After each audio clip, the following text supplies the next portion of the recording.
अखाड़ा में आज बात और फोकस इजराइल हमास युद्ध पर, जिसका अब 32वां दिन हो चुका है और यह इजराइल के लिए बहुत बुरी खबर आई है। इस वक्त पीएम नेतन्याहू को निजी तौर पर बहुत बड़ा झटका लगा है। गाजा में युद्ध के मैदान से आज यह खबर आई है कि पीएम नेतन्याहू के भतीजे की मृत्यु हो गई है।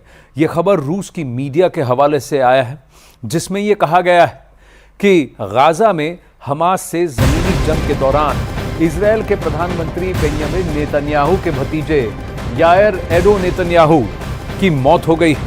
वो इजराइल की सेना में स्पाइनर यूनिट में कप्तान थे। गाजा में आईडीएफ के ग्राउंड ऑपरेशन के दौरान स्पाइनर यूनिट हमास के लड़ाकों को ढेर करने के लिए पहुंची थी, जहां हमास के हमले में यायर एडो नेतन्याहू की मौत हो गई। यह खबर अब सामने आ रही है। एक बार फिर बता दें कि यह खबर रूसी मीडिया के हवाले से आई है। अभी तक इजराइल की तरफ से इसकी पुष्टि नहीं की गई है। इजरायली डिफेंस फोर्सेस की तरफ से भी इसकी पुष्टि नहीं की गई है। इजराइल हमास युद्ध को करीब 1 महीना पूरा हो चुका है। इजराइल दावा कर रहा है कि उसने हमास के कई सारे कमांडर्स को मौत के घाट उतार दिया है, लेकिन उस तरफ इजराइल को भी इसका खामियाजा भुगतना पड़ रहा है। लेकिन अब भी ऐसे कई हमास के कमांडर हैं जो सुरंग में छिपे हैं। जंग के बीच नेतन्याहू ने एक इंटरव्यू में एक बहुत बड़ा बयान दिया है। इजराइल के प्रधानमंत्री ने साफ कर दिया है कि ना युद्ध विराम होगा और ना इजराइल पीछे हटेगा। यह युद्ध हमास के अंत तक चलेगा, क्योंकि हमास का अंत गाजा को सुनहरा भविष्य देगा।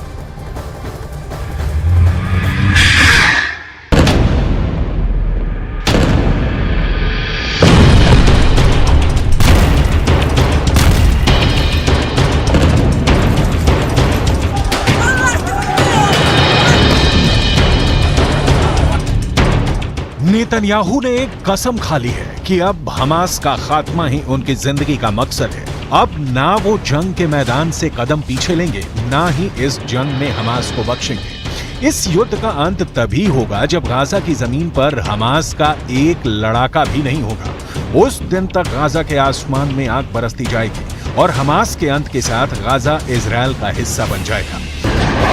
इजराइल हमास जंग के बीच इजरायली प्रधानमंत्री बेंजामिन नेतन्याहू ने एक बार फिर से हमास को नेस्तोनाबूद करने की कसम खाई है। एक इंटरव्यू के दौरान उन्होंने साफ कर दिया है कि हमास को खत्म करके ही गाजा के लोगों को अच्छा भविष्य दिया जा सकता है। नेतन्याहू ने कहा, हमास के खिलाफ युद्ध खत्म होने के बाद अनिश्चित काल के लिए गाजा की सुरक्षा की जिम्मेदारी इजराइल की होगी, क्योंकि हमने देखा है कि जब हमारे पास ये नहीं होता तो क्या होता है। हमने देखा है कि जब हमारे पास उसकी सुरक्षा की जिम्मेदारी नहीं है तो हमारे पास हमास का इतने बड़े पैमाने पर आतंक है जिसकी हम कल्पना भी नहीं कर सकते हैं। हमास और इजराइल में भीषण जंग जारी है।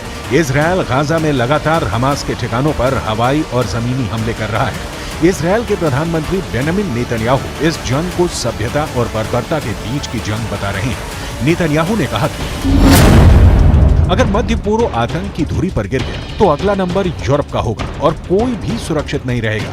हम हमास को हराएंगे और उसे खत्म कर देंगे। हम गाजा के लोगों और मध्य पूर्व के लोगों को एक बेहतर भविष्य और आशा से भरा हुआ भविष्य देंगे, मगर इसके लिए हमें हमास के खिलाफ जीत की जरूरत है।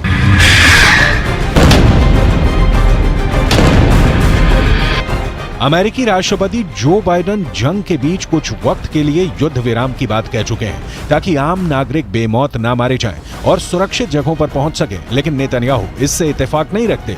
इस सवाल पर नेतन्याहू की मुस्कुराहट ने काफी कुछ बयां कर दिया। उन्होंने साफ कह दिया वो युद्ध विराम के खिलाफ है, क्योंकि कुछ वक्त के लिए युद्ध विराम हमास के सामने आत्मसमर्पण के जैसा होगा। इस बीच हमास को हथियार और रसद की पूर्ति के लिए वक्त मिल जाएगा और फिर इजराइल के साथ जंग के लिए दोबारा तैयार हो जाएगा।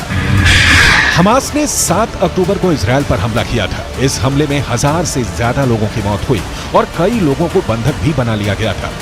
नेतन्याहू का दावा है कि उन्हें खबर है कि बंधकों को कहां रखा गया है। उन्होंने कहा कि जब तक हमने जमीनी कार्रवाई शुरू नहीं की, बंधकों की रिहाई का हमास पर कोई दबाव नहीं था।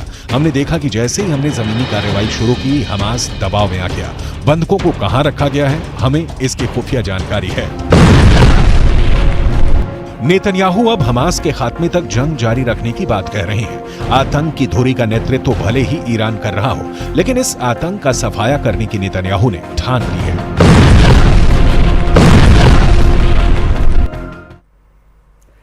उत्तरी गाजा में एक बफर जोन और गाजा में 2 फाड़ और दक्षिणी गाजा में सभी गाजन सिविलियंस को धकेल देना और एक बफर जोन बना देना इजरायल और गाजा के बीच, ये कहीं ना कहीं इजरायल की मंशा लग रही है।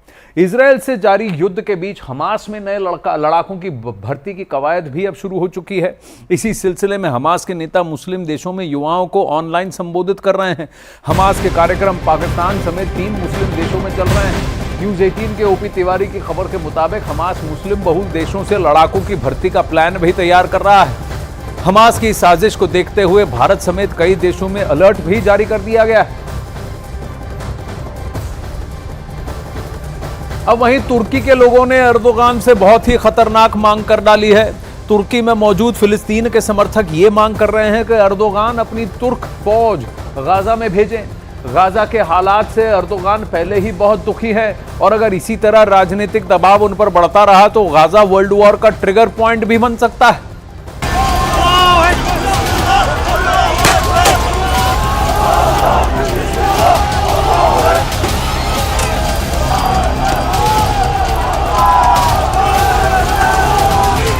तुर्की की जनता सड़कों पर उतर आई है।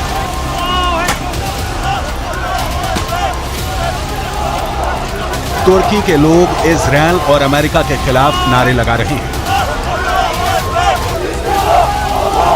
अगर विरोध प्रदर्शन सिर्फ यहीं तक होता तो बाइडेन और नेतन्याहू को इससे कोई फर्क नहीं पड़ने वाला था, लेकिन तुर्की के नाराज लोग जो फिलिस्तीन के लिए नारे लगा रहे थे,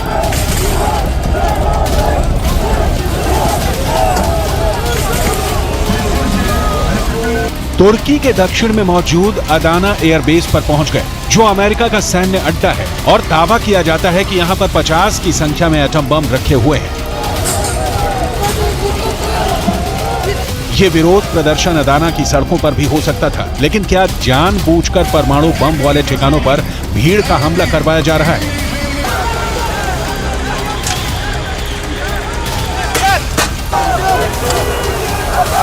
क्या रूस और ईरान मिलकर कोई बहुत बड़ी साजिश रच रहे हैं,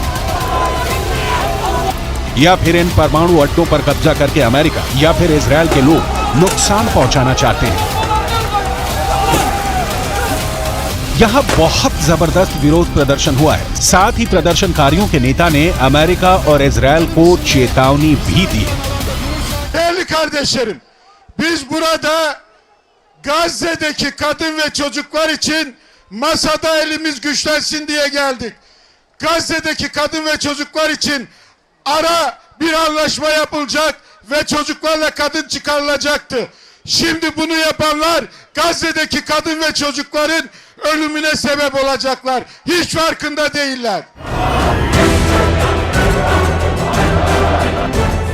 खास बात यह है कि तुर्की के सिर्फ अदाना ही नहीं बल्कि और भी कई शहरों में अमेरिका के खिलाफ विरोध प्रदर्शन हो रहे हैं, क्योंकि अमेरिका के विदेश मंत्री एंटनी ब्लिंकन तुर्की दौरे पर हैं और वो किसी तरह इजरायल और तुर्की के बीच बिगड़ते रिश्तों को संभालने की कोशिश में लगे हैं।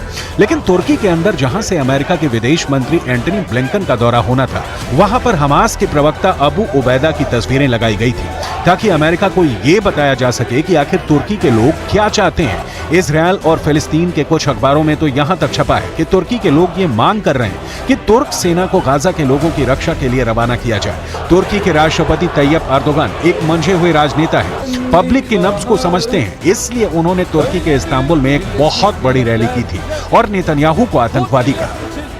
Ufkumuzun uzandığı her yerde kalplerini ve gözlerini bize çevirmiş kardeşlerimizin derdiyle dertlendiğimiz, yardım eli uzattığımız, gerektiğinde sınırlarımızı açtığımız kardeşlerimize yaptığımız gibi Gazze için de bugün olduğu gibi kıyamdayız. इस मौके पर बेहद चालाकी से अमेरिका ने ओहियो क्लास की अपनी परमाणु पनडुब्बी भूमध्य सागर में उतार दी है। अमेरिका की नौसेना ने बताया है कि उसकी ओहियो क्लास की एक परमाणु पनडुब्बी यूएस सेंट्रल कमांड के ऑपरेशनल एरिया में पहुंच गई है। कमांड ने सोमवार को सुएज नहर से गुजरते हुए इस परमाणु पनडुब्बी की एक तस्वीर भी प्रकाशित की है।